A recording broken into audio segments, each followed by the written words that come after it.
요한복음 안에 생명이 있다라는 것을 깨달았기 때문에 요한복음을 생명복음이라고 말씀을 전하고, 오늘 6번째로 예수님의 첫 제자 요한이 세례 요한입니다. 세례 요한 헷갈리면 안 돼요. 사도 요한, 세례 요한. 사도 요한은요, 한 번도 자기를 요한복음에서 사도라고 말하지 않아요. 본인이 깨달은 거예요. 예수님 앞에 내가 사도라고 말할 수가 없는 거예요. 그러니까는 성경에서 사도 요한은 한 번도 사도라고 말하지 않고, 세례 요한에게 제자가 있었어요. 두 제자, 안드레라는 사람과 요한이라는 사람이 있었어요. 사도 요한, 그 말입니다. 사도 요한과 안드레라고 하는 두 제자가 있었는데, 이 세례 요한이 볼 때에 자기는 진짜 스승이 아닌 거예요. 진짜 메시아, 진짜 예수님이 나타난 거예요. 그래서 이 두 제자를 데리고 예수님께 가가지고 예수님께 맡겨드리는 거예요. 예수님을 따라야 된다. 나를 따르는 것이 아니라 내가 안내하는 예수님을 따라야 된다. 불가능한 일이죠. 나에게 가장 중요한 건, 선생에게 가장 중요한 건 제자 아닙니까? 근데 그 제자에게 이야기하는 거예요. 내가 진짜가 아니라고, 예수님이 진짜라고, 예수님을 따라가라고 안드레를 보내는 겁니다. 오늘 본문에도 나오는데요, 안드레를 보내고 요한을 보냅니다. 그리고 예수님의 가장 사랑하는 제자 사도 요한이 등장하는 거예요. 오늘 이제 이 사도 요한의 기록이 이제 요한복음 아닙니까? 근데 우리가 알고 있는 것처럼 안드레는 별로 등장하는 곳이 없어요. 안드레는 유명하지도 않아요. 그런데요, 우리가 모를 뿐이지 안드레는요 매우 유명합니다. 소아시아 지역에요 가장 복음에 목숨을 걸고 살았던 사람이 안드레예요. 여러분, 영국 국기에 보면 십자가가 많이 들어있죠. 그죠? 영국 국기 보면 중간으로 빨간 국기가 막 들어있고 X자로도 들어있잖아요. 근데 영국이라고 하는 게 UK라고 쓰는 게 유나이티드죠. 연합되어 있는 왕국이라고 하는 의미를 가지고 있어요. 그러니까 거기는 아일랜드, 북아일랜드, 스코틀랜드를 다 합쳐가지고 영국이라고 하는 이름을 부른단 말이에요. 그런데 X라고 하는 부분이 나오잖아요. 거기에 십자가 모양이 보면, 그러니까 십자가 모양만 있는 게 아니라 영국 국기 안에는 X가 있는데, 그 X는 스코틀랜드의 국기예요. 스코틀랜드 국기가 X인데 이 X가 안드레의 십자가를 의미해요. 그래서 스코틀랜드 국기 의미를 찾아보면 안드레, 예수님의 제자 안드레의 십자가라고 쓰여 있어요. 왜냐하면 안드레는 아시아 지역의 복음을 위하여 목숨을 걸다가 결국은 X자로 십자가에 못 박혀 죽어요. 그리고 그것을 누군가가 그림을 그린 게 있거든요. 그 밑에 어린아이가 나와요. 그 이야기 좀 이따가 하려고 그래요. 오늘 저는 여러분과 함께 두 가지, 저는 사실 그런 기력은 없어요. 그런데 1부 때도 말씀드렸어요. 성령님 내게 말씀해 주시고 나로 인하여 말씀하시는 하나님의 은혜가 있기를 원합니다. 이런 마음을 가지고 전할 거예요. 아마 하나님께서 우리를 도와주시지 않겠나, 하나님께서 말씀하시지 않나, 이런 마음을 가지고 말씀을 전합니다. 두 가지 오늘 말씀 전합니다. 안드레가 누군가, 또 하나는 예수님께서 말씀하셨던 거, 너 뭘 원하느냐, 너희들의 기도 제목이 뭐냐, 너 뭘 그렇게 구하고 살아가느냐에 대한 대답, 이 두 가지를 오늘 우리의 여러분 적용점과 오늘 우리의 말씀에 삶에 적용하는 시간을 가지면 되겠어요. 안드레 먼저 생각해 보십시다. 안드레, 찾아봐도 정보가 별로 없어요. 오늘 본문의 말씀에 보니까 안드레가 어떤 사람이었는가, 이런 내용이에요. 세례 요한이 볼 때 예수님이 진짜거든. 그러니까는 안드레한테, 야, 예수님을 따라가라. 내가 진짜가 아니라 안드레, 너는 예수님을 따라가야 돼. 그러니까 예수님을 만나니까 진짜거든요. 그러니까 안드레가 하는 말이, 내가 메시아를 만났다, 내가 예수님을 만났다, 내가 구원자를 만났다. 안드레가 그렇게 고백하는 거예요. 그게 가만히 있을 수 없는 거예요. 그걸 알고 나니까 이걸 내가 그냥 있을 수 없어요. 그러니까 어떻게 하느냐 하면 형을 찾아가요. 그 형 이름이 베드로예요. 베드로를 찾아가요. 베드로에게 찾아가가지고 하는 말이 이렇게 이야기해요. 형, 내가 메시아를 만났어. 형, 내가 그리스도를 만났어. 내가 예수를 만났어. 형, 예수님께 가보자. 형, 예수님께 가보자. 그 이야기를 해요. 여러분, 이게 별로 감동이 없죠? 생각해 보려고 그래요. 한번 보도록 하십시다. 요한복음 6장의 말씀에 보면 우리가 너무너무 잘 알고 있는 아주 중요한 사건이 나옵니다. 바로 오병이어 사건이에요. 오병이어 사건에 보면 아주 유명한 사건이 나옵니다. 어떤 내용이 나오냐면 5,000명이 아니잖아요, 모인 사람이. 여러분, 청장년 어른만 5,000명이지 아낙네, 노인네, 어린아이들 다 합치면 뭐 수만 명이 될 수 있잖아요. 수만 명이 모이는데 아이고 시간이 벌써 해가 질 무렵이 되었네요. 밥도 없네요. 먹을 게 없네요. 광야와 같은 곳에 모였네요. 그때 예수님께서 야 너희들이 먹을 것을 줘라. 제가 이 말씀에 감동받았다 했잖아요. 그래서 우리도 코로나 때 우리 재정 다 틀어가지고 이 지역에 가난한 사람들 먹을 것 주기 위해 얼마나 애를 썼어요. 그거 소문 다 났어요. 하남 지역에요, 사람들 만날 때마다 다른 교단 교회도요, 풍산교회는 먹을 거 그렇게 많이 주는 교회였다며 이런 이야기를 막 하더라고요. 다른 교회 목사님 저한테 하는 이야기였어요. 우리 그렇게 너희가 먹을 것을 줘라, 그 말씀 한마디에 저희들 마음에 그렇게 감동이 되었거든요. 그런데 빌립이 나서요, 예수님 이 모든 사람 먹이려고 그러면요 200데나리온도 안 돼요. 200데나리온. 200데나리온 대충 따져봐도 수천만 원 되거든요. 못해도 지금 돈으로 따지면 적어도 3천만 원, 4천만 원, 5천만 원 될 돈이란 말이에요. 그 돈도 없을 뿐더러 더 심각한 문제가 있어요. 음식 사러 갈 데 없어요. 음식 사러 갈 데 없어요. 그런데 그때 여러분 알잖아요. 어린아이가 하나 있었어요. 어린아이가 물고기 2마리, 보리떡 5개를 준비하고 있었는데 안드레가 그것을 본 거예요. 안드레가 보는데 여러분 우리가 알듯이 보리떡 5개, 물고기 2마리 가지고 뭐 얼마나 먹습니까? 근데 안드레가 이 아이를 데리고 예수님께 나온 거예요. 기적은 이 어린아이를 데리고 온 안드레로 인하여 기적이 나타났다는 거예요. 데리고 온 사람이 누구냐예요. 안 되는 거 알아요. 불가능한 거 알아요. 여러분 아무런 소망이 없는 거 알아요. 지금 오늘날 이 시대에도 교회도 별로 세상 사람들 볼 때는 아무런 희망이 없고 아무런 소망이 없는 것처럼 보일 수 있는 것이 교회일 수도 있어요. 데리고 오는 사람은 기적을 경험하는 거예요. 안 치는 사람은 기적을 경험하는 거예요. 그 다음에 요한복음 12장의 말씀을 보면 명절쯤 되었을 때에 헬라인들이 예배를 드리기 위하여 예루살렘에 온 거예요. 예배를 드리기 위하여. 헬라인들이 그렇게 올 이유가 없는데 예루살렘에 왔거든요. 근데 이 헬라인들이 보니까는 예수님이 여기 계시다는 이야기를 들었거든요. 그러니까는 이 헬라인들이 빌립한테 나 예수님 좀 만나보고 싶어요 라고 이야기를 하거든요. 그러니까는 이 빌립이 이 헬라인들을 데리고 예수님에게 가는 게 아니라 안드레에게 데리고 와요. 근데 안드레는 변함없이 예수님께 데리고 가요. 안드레는 예수님께 데리고 가는 사람이에요. 여러분 요한복음 아까 6장의 말씀을 볼까요? 6장 말씀 어떻게 말하고 있느냐면 8절 9절 말씀입니다. 여러분 얼마나 중요한지 말입니다. 한번 볼까요? 제자 중 하나고 시몬 베드로의 형제, 동생 말하는 겁니다. 안드레가 예수님께 말하는 겁니다. 뭐라고 말하느냐? 9절에 여기 한 어린아이가 있습니다. 아이가 있는데 보리떡 5개, 물고기 2마리 가지고 있습니다. 이게 얼마나 되겠습니까? 안드레도 볼 때는요 이게 별것 아니라는 걸 알고 있어요. 그런데 별것 아니지만 예수님께 데려오는 사람에게는 기적이 준비되어 있다, 그 말 아닐까요? 이제 우리에게도 물어야죠. 오늘 본문의 말씀을 다시 보도록 하십시다. 여러분 안드레는 어떤 사람이었는가? 42절의 말씀에 보니까 오늘 본문의 42절에 같이 있습니다. 시작. 됐습니다. 누구를 데리고 왔을까요? 바로 베드로를 데리고 온 거예요. 베드로를. 우리는 베드로를 예수님이 베드로를 제일 먼저 만났을 거라고 생각해요. 아니요. 베드로를 제일 먼저 만난 게 아니에요. 베드로가 제일 유명하니까, 베드로가 제일 알려졌으니까, 베드로가 제일 대단한 능력을 가지고 있는 제자라고 생각하지만 알고 보면 베드로 때문이 아니에요. 안드레가 데리고 왔기 때문이에요. 이영 성도님이 오늘 옆에 교우를 데리고 왔어요.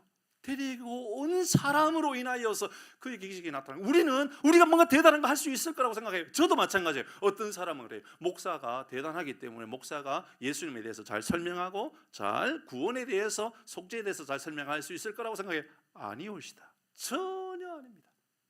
목사가 하는 일이 아니에요. 성령께서 그 마음에 감동을 일으켜주시면 되는 거예요. 그러니까 잘 보세요. 본문을 보셔야 됩니다. 데리고 왔습니다. 끝났나요? 아니에요. 내가 요한의 아들 시몬, 이때까지는 요한의 아들 시몬일 뿐인 거예요. 그냥 시몬이었다고요. 베드로는 시몬입니다. 시몬. 그런데 장차 앞으로 개발아. 영어로 세파스. 제가 이 세파스라는 말을 좋아합니다. 왜냐하면 자전거 브랜드 중에 세파스가 있거든요. 장로님이 세운 자전거 회사 이름이에요. 세파스. 우리말로 반석입니다. 반석. 베드로는 반석이 아니에요. 베드로는 연약한 사람이에요. 베드로는요, 화가 나면 화를 참지 못하는 사람. 베드로는 고집이 너무 센 사람, 자격이 너무 강한 사람. 그게 바로 시몬이었다고요. 그런데 안드레가 데리고 왔다고요. 변화는 성령님이 하셨고 변화는 예수님이 하신 거지 안드레가 한 게 아니잖아요. 우리는 이렇게 생각을 해요. 내가 저 사람을 어떻게 데려오지? 내가 저 사람을 어떻게 인도하지? 내가 어떻게 저 사람에게 예수님을 설명해 주지? 여러분, 왜 그런 오해를 하고 계십니까? 저도 그런 능력이 없는데요. 장로님에게도 그런 능력이 없는데요. 왜 우리는 그런 오해를 가지고 살아갑니까? 우리가 해야 되는 것은, 보세요, 데리고 온 것밖에 하는 게 없어요. 안드레 보세요. 제일 먼저 누구를 데리고 왔어요? 혈육 형 데리고 왔어요. 그러니까는 허겁지겁 베드로 형에게 찾아가가지고 시몬에게 찾아가고 하는 말이에요. 형, 내가 예수님을 만났어. 이 한마디 한 거예요. 내가 예수님 만났어. 형, 예수님 만나러 가보자. 데리고 예수께로 오니, 이 말은요, 안드레가 형한테, 형, 예수 믿어보자. 아니, 예수께 가보자. 이 말은 오늘날 이 말과 똑같은 거예요. 여러분의 형에게, 여러분의 삼촌에게, 여러분의 부모님에게, 여러분 자녀에게, 여러분 형제에게, 여러분 친구에게, 야, 사실 나도 예수님 잘 몰라. 나도 사실은 교회 간 지 얼마 안 됐어. 근데 가보자. 만나보자. 한번 가보자. 그때 변화는 예수님이 한다니까요. 사랑하는 교회 여러분, 여러분이 해야 될 일과 하나님이 하실 일들에 대한 오해를 하시면 안 돼요. 왜 하나님이 하실 일들을 여러분이 해야 될 것이라고 생각합니까? 제가 합니까? 아니요. 제가 할 수도 없는 일이에요. 목사가요, 대단한 능력을 가지고 있으면, 그래서 뭐 달변가가 되거나 혹은 막 엄청난 철학적인 지식을 가지고 엄청난 그런 능력을 가지고 있는 목사가 되면 예수를 믿게 할 수 있는 능력이 생기는 겁니까? 아니요. 절대로 아니요. 우리가 해야 될 말은 한마디요. 형, 가보자. 형, 가보자. 한번 가보자. 한번 만나보자. 그 말을 한 것이지요. 그때 바로 시몬이라고 하는 연약한 사람은 베드로 반석이 된 거죠. 단단한 반석이 된 것이죠. 그래서 이로 인하여 어떤 일들이 일어납니까? 교회가 세워지지 않습니까? 주는 그리스도시요 살아계신 하나님의 아들입니다라고 하는 믿음의 고백을 가지게 되지 않습니까? 이 일로 인하여 바요나, 시몬아, 내 말이 옳도다. 근데 그것은 네가 한 것이 아니라 바로 성령 하나님께서 너에게 알려주신 것 아니냐? 이로 인하여 교회가 세워졌다. 그렇다고 베드로가 또 넘어지지 않습니까? 아니요, 또 넘어져요. 괜찮아요. 우리가 해야 되는 것은 인도하는 것이고 변화시켜 주시는 분은 우리 하나님이십니다. 이곳에 오신 여러분, 이곳에 오기까지 힘들으셨던 여러분, 변화는 여러분 스스로나 제가 하는 것이 아니라 하나님께서 여러분의 변화를 이루어 가시는 줄 믿으시기를 바랍니다. 여러분 꼭 기억하십시오.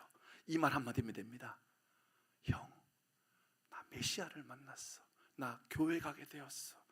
나 이제 말씀을 읽기 시작했어. 그 한마디면 여러분 주변에 있는 이들이 놀라운 변화가 나타나는 줄 믿으시기를 바랍니다. 한 가지만 더 나눕니다. 예수님의 질문입니다. 이 질문에는 평생 잊으면 안 될 질문입니다. 아니면 요한복음 전체를 묵상하면서 중요하게 여겨야 되는 오늘 또 하나의 말씀입니다. 38절 39절입니다 38절 먼저 읽겠습니다. 38절 시작. 예수께서 돌이켜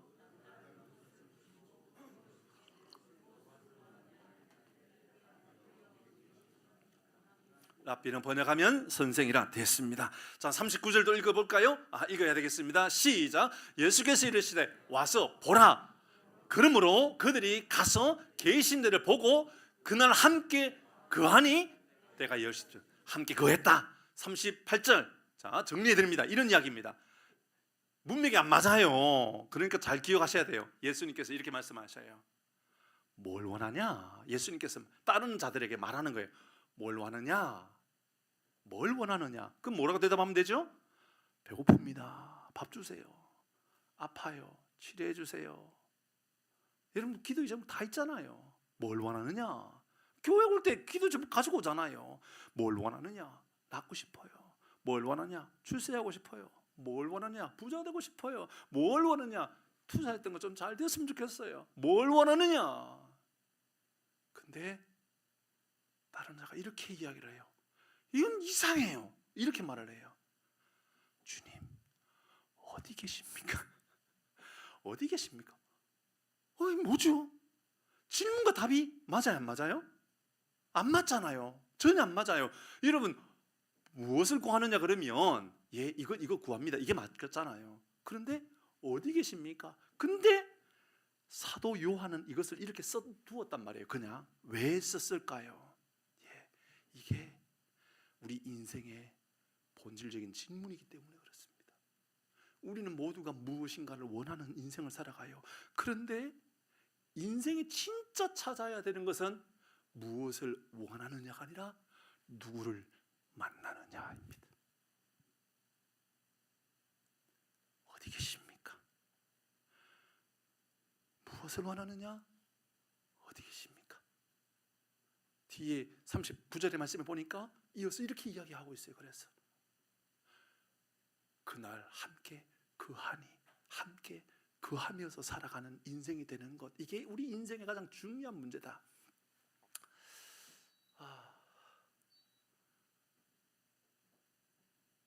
저는 우리 교회가 사회적 역할을 더 잘 감당하는 교회가 되었으면 좋겠습니다. 지금도 저 영남 지역에 아직까지 상당히 많이 진화는 되었다 그러는데 아파하고 있는 애들도 있고 힘들어하고 있는 애들도 있고 얼마나 이런 감동스러운지 몰라요. 제가 목사라 그런지 모르겠는데 거기에 지원하고 나가 있는 사람들이 상당 부분이 또 목회자, 교회 얼마나 많은지 몰라요. 제가 우리 집사람한테도 그런 얘기를 했었는데요. 제가 어제 아랫께는 제 마음 안에 주일날 우리 장로님과 빨리 이야기하고 일부 예배 드리고 산불 끄러 갑시다 그럴까? 제 마음 안에 산불 끄러 가자. 안동 고향이신 분 계시네요. 안동에 산불 괜찮아요 지금? 진화 다 됐나 모르겠어요. 안동에 산불 끄러 가십시다. 교회 차 준비하고 안에 라면도 좀 챙기고 그래서 산불도 끄고 또 그런 생각도 들었어요. 잘 생각해 보면 한국 교회는 지금까지 한국 100여 년의 역사 가운데 한국 깊은 자리에 항상 한국 교회가 있었어요. 예를 들어 보면 일제 침략으로 인하여 한국이 힘들어할 때에 한국 교회는 1%도 되지 않았는데 한국 대표 33명 중에 16명이나 17명 정도 되는 사람이 기독교인이었어요. 한국 교회가 1%가 되지 않는데 성도가 우리나라의 1%가 되지 않을 때 33명 중에 절반이 기독교인이었어요. 그게 한국 교회였어요. 민주화 운동의 중심에 한국 교회가 있었어요. 복지가 우리나라의 복지가 만들어질 때 중심에 한국 교회가 있었어요. 부인할 사람 있나요? 한국의 학교가 아직 제대로 세워지지 않았을 때 중심에 교회가 있었어요. 부인할 사람 있나요? 아무도 없어요. 제가 예전에 이 노인 지도자 자격 공부하러 다닐 때 교수님이 그 얘기하더라고요. 너무 화가 나가지고 청와대 찾아갔대요. 그래서 한국의 교회, 한국의 복지, 한국의 교육이 한국 교회가 다 떠나가면 그러면 한국이 책임질 수 있습니까? 정부가 책임질 수 있습니까? 그런 얘기 하지 마세요. 한국 교회가 떠나면 한국 교회, 교육, 복지 다 무너져요. 실제입니다. 한국 교회는 항상 그 위치의 자리에서 그 역할을 잘 감당하고 왔습니다. 그런데요, 1000번, 10,000번 좋은 일을 많이 하는 교회여도 절대로 잊으면 안 되는 한 가지 질문이 있습니다. 뭐냐면 무엇을 원하느냐라는 질문입니다. 너희는 무엇을 원하느냐? 예, 우리나라에 일본으로 인하여 어려움을 당할 때 우리는 이렇게 이야기했습니다. 하나님, 우리에게 독립을 주옵소서. 이 나라에 자유민주주의를 꿈꾸고 있을 때에는 하나님 이 나라에 자유민주주의를 주십시오. 이 나라가 가난할 때는 하나님 이 나라에 하나님 부유하게 해주십시오. 이 나라에 교육이 없을 때는 하나님 이 나라에 교육이 성장하게 해달라고. 이 나라에 우리나라에 복지가 무너져 있을 때에 구원이나 복지가 다 없을 때에는 그거 달라고 기도했었어요. 필요할 때 그거 구하는 거 맞아요. 그러나 100번, 1000번, 10,000번 구해도 이 질문이 없는 그 질문, 어렵죠? 이 질문, 내가 무엇을 주기를 원하느냐? 라는 질문이 없는 질문. 주님, 우리가 배고파요. 밥 주세요. 건강하고 싶어요. 잘 살고 싶어요. 똑똑해지고 싶어요. 많이 배우고 싶어요. 이 질문에 대한 답만 있다면 우리 신앙은, 오늘 본질적으로 본문은, 우리 신앙은 죄송합니다, 잘못된 신앙입니다. 그 이야기하고 있는 거예요. 그래서 우리 주님은 이렇게 물으신 거예요. 너 무엇을 구하느냐? 무엇을 구하느냐? 그 질문 앞에 대답은 이겁니다. 어디 계십니까? 어디 계십니까? 여러분 그 질문해 보셨습니까? 주님 앞에 나와가지고 주님 앞에 기도하면서 주님 나 배고파요. 주님 나 아파요. 주님 나 치료해 주세요. 주님 나 성공하고 싶어요. 이러한 이야기들만 하고 살아갔던 우리의 질문 앞에 오늘 이 시간에 우리는 이렇게 한번 물어봐야 되는 거예요. 어디 계십니까? 예수님 어디 계십니까? 주님, 나의 죄를 사해 주실 주님, 메시아 되시는 주님 어디 계십니까? 이 질문을 우리는 잊고 살아가고 있지는 않습니까? 저는 제 주변에 이 말씀을 준비하면서 여러 가지 생각해 보게 되었어요. 저는 병원을 운영하는 교회를 알고 있습니다. 저는 학교를 운영하고 있는 교회를 알고 있고요. 저는 장애복지시설을 운영하고 있는 교회를 알고 있고요. 저는 사회적 기업을 운영하는 교회를 알고 있습니다. 저는 공항원을 운영하는 교회를 알고 있고요. 저는 민주화 운동을 위하여 최전방에 서서 애쓰고 있는 교회도 알고 있습니다. 저는 반공운동을 위하여 애쓰고 있는 교회도 있습니다. 그러나 이 모든 것 질문 앞에 먼저 두어야 될 질문, 주님 어디 계십니까? 내 죄를 사해 주시고 나의 영원한 구원을 이루어주신 주님은 어디 계십니까? 라는 질문은 우리는 하고 있느냐 그 말입니다. 선생님 어디 계십니까? 눈에 보고 있는데 이 질문하고 있다는 것은 우리에게 이 질문 좀 하고 살아가라 그 말입니다. 교회 나오거든. 여러분 교회에서 교제 중요하죠. 저는요 앞으로 우리 교회가, 어떤 성도님들 그런 이야기를 하셨는데 몇 년 전부터 제가 말씀드렸던 거예요. 우리 교회가요 연말에, 아니 가을쯤 되었을 때요, 김장하는 교회 좀 됐으면 좋겠어요. 김장하는 교회.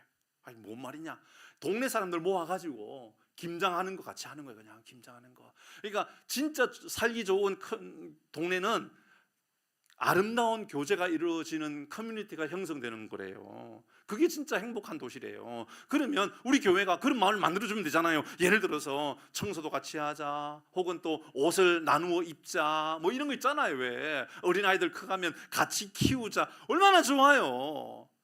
그런데 이 질문을 해야 돼요. 주님 어디 계십니까? 주님 어디 계십니까? 이 질문하지 않는다면 우리의 신앙은 공허한 질문일 뿐인 거예요. 저는 병원에서 이 질문 앞에 울었다고요. 주님 어디 계십니까? 나를 얼마나 마음에 힘들겠는지 몰라요. 너는 뭘 꿈꾸는 목회를 하고 있었느냐? 주님 어디 계십니까에 대한 답을 주는 목회를 하고 있느냐? 그 이야기였던 거예요. 그렇게 많은 헌금을 하면서 이 예배 자리를 지키고 있는 여러분은 여러분의 꿈을 이루기 위한 목적으로 헌금하면 안 돼요. 진짜 우리의 꿈, 우리의 바람은 주님 어디 계십니까? 이야기를 들으신 분들 계시겠지만 저는 이제 병원에서 병상일기를 매일 썼다고요. 첫째 날은 못 썼어요. 의식도 없는데 뭘 쓰겠어요? 둘째 날도 못 썼어요. 아파가지고 뭐 일어나지도 못하는데요. 뭐 얼마나 힘드는지 몰라요. 3일째쯤 되어서 이제 그 의식이 제대로 돌아왔어요. 그래서 막 힘들 때 병상 일기를 써야 되겠다. 매일매일 썼어요. 5일째쯤 되었어요. 5일째 맞는 것 같아요. 목요일 날 아침에요. 병상에 하루에 일과입니다. 회개할 때 막 제 마음에 막 얼마나 회개가 일어나는지 몰라요. 4시에 깨워요. 그리고 체열을 해가요. 내 몸에 피를 빼간단 말이에요. 3통을 빼가요. 아침마다. 그리고 6시에 엑스레이 찍고 가야 돼요. 몸도 일어나지도 못하는데 매일 새벽 2시 되면 또 혈압도 재고 당도 재고 매일 하는 거예요. 나를 가만히 두질 않아요. 그런데요, 보세요. 매일 4시에 피를 붓고 6시에 엑스레이를 찍고 반복돼요. 지겨울 정도로 반복해요. 10일 동안 매일 그렇게 해요. 그러다가 CT도 찍고 막 그럴 거 아니에요. 제 마음에 이런 회개를 했어요. 매일 출근하는 건 내 인생에 얼마나 큰 복인지 모르는데, 어떤 이들은 병원에서 매일 피를 뽑아야 되고 매일 엑스레이를 찍으면서 그 엑스레이를 찍는데 눕지를 못해가지고요, 몸이 아파가지고 눕지를 못해요. 좀 잡아달라고 그런 시간을 보내면서 제가 일기를 썼다고요. 뭐냐면 일상이 우리에게 인생에 얼마나 큰 복인지를 깨달아야 된다고요. 일상이. 여러분 출근, 아유 오늘도 저 지긋지긋한 회사 출근해야 된다고 그런 소리 절대로 하지 마세요. 여러분 일상 있는 건 복입니다. 매일 출근할 수 있는 건 복입니다. 매일매일 내가 일하고 할 수 있다는 건 복이라는 것을 깨닫고 살아야 돼요. 그렇게 매일매일 이제 지나가는 거예요. 7시 반에 7시 40분에 아침을 주거든요. 아침을 먹어요. 목요일 날 아침에 숟가락을 드는데 한 숟가락을 먹었는데 두 번째 숟가락이 안 늘어지는 거예요. 울었어요. 그냥 펑펑 울었어요. 그냥 밥이 안 넘어가서 울었다고 생각하지 마세요. 이덕인 권사님 생각나서 울었어요. 양혜숙 권사님 생각나서 울었어요.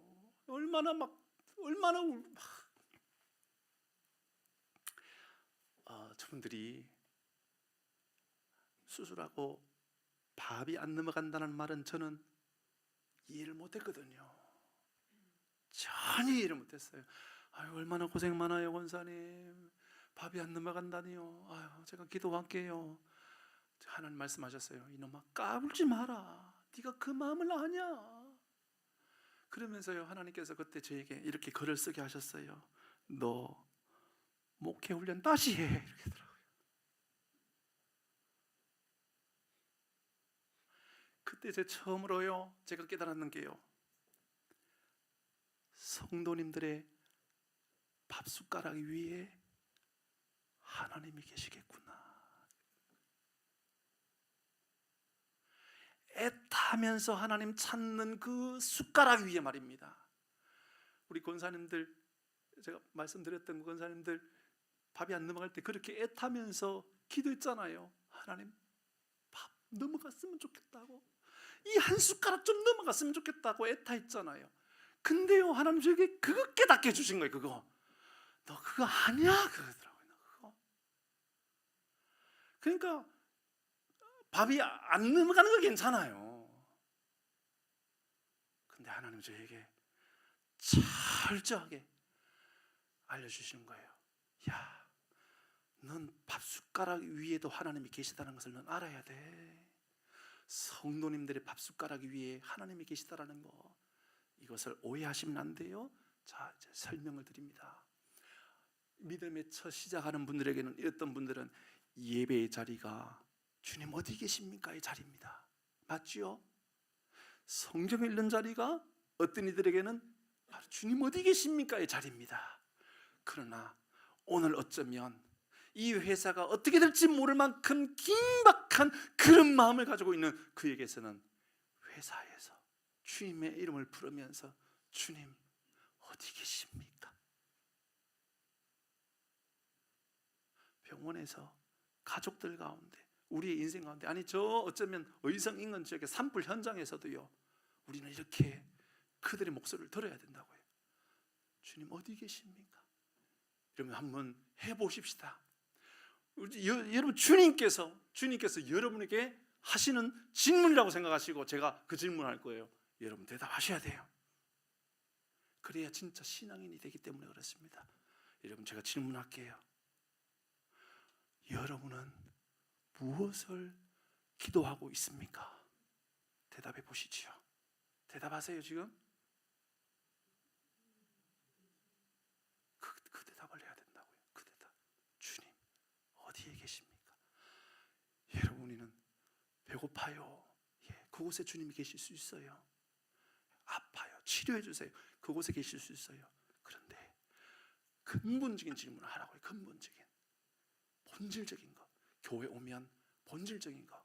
주님 어디에 계십니까? 그러니까 39절에 잘 보면 이 말씀의 대답이 여기 있다고요. 있습니다. 시작. 예수께서 이르시되 와서 보라. 그러므로 그들이 가서 계신 데를 보고 그날 함께 그하니, 때가 오후 4시쯤 되겠죠. 뭐냐면 예수님과 함께 동행하게 되었다. 주님 어디 계십니까? 주님과 동행하는 삶을 살아가는 사랑하는 교회 말씀을 마무리하려고 합니다. 하나는 먼저 안드레를 기억하십시오. 여러분이 해야 되는 것은 설득해가지고 누군가를 예수를 믿도록 설득력 있는 말을 가지고 누군가를 꼬셔내는 게 아니라고요. 우리가 내는 한마디예요. 형, 내가 메시아를 만난 것 같은데 가보자. 그럼 끝이, 더 이상 말할 거 없어요. 우리는 그 말 한마디면 돼요. 그리고 두 번째, 우리의 기도 제목이에요. 주님께서 우리에게 물으실 거예요. 뭘 원하느냐? 대답을 준비하고 계셔야 돼요. 마지막 주님 앞에 섰을 때 반드시 주님 우리에게 이것 질문하실 거라고요. 너 뭘 구했느냐? 예, 나 배고팠어요. 예, 나 아팠어요. 나 부자가 되고 싶었어요. 근데 주님은 이렇게 우리에게 질문을 바꾸라고 말씀하신 거예요. 주님 어디 계십니까? 만나고 싶습니다. 동행하고 싶습니다. 주님과 동행하는, 주님과 함께하는 삶을 살아가는 우리 모두가 되기를 주의 이름으로 축복합니다. 아멘. 우리 함께 찬양하도록